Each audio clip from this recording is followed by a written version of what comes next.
35.900 ga 12 sotixli tayyor uchastka topib qo'ydim. O'zi uchastka deb chaqirishdi. Kiraverishi bog' bo'lib turibdi. Kelinglar yaqindan ko'rsataman. Ko'chalar asfalt qilingan, maktab, bog'cha yaqin joydadilar.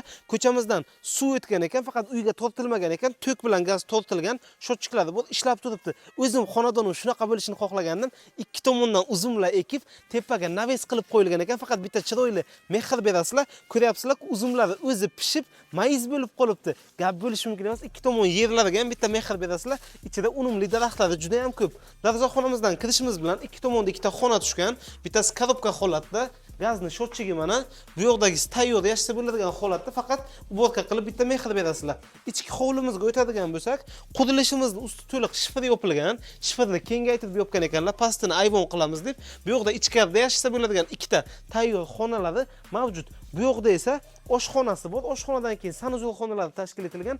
Undan keyin dal shu yo'g'i ketgan molxona, ayvonxona shunaqa bo'lib ketgan. O'rtada esa katta yer maydoni. Yer maydonida ham bir qancha mevali daraxtlar bor. Bu yoqda esa gullari ochilib yotibdi.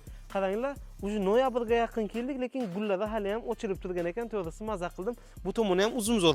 Yon tomondan o'tgan ko'cha tufayli kerak bo'lsa ikki bo'l qilib mana bu bo'sh qismiga yana bitta uchastka qurishlaringiz mumkin. Manziliga to'xtaladigan bo'lsak, Kogon tuman, Niyozxo'ja mahallasi, Vadan qishlog'i 4-xonadon 12 sotix hujjatda keltirilgan, qo'shimcha tashqaridagi yerlari bilan 14 sotix bo'ladi. Kogonlik tanishlaringizga videoni ulashib qo'yinglar.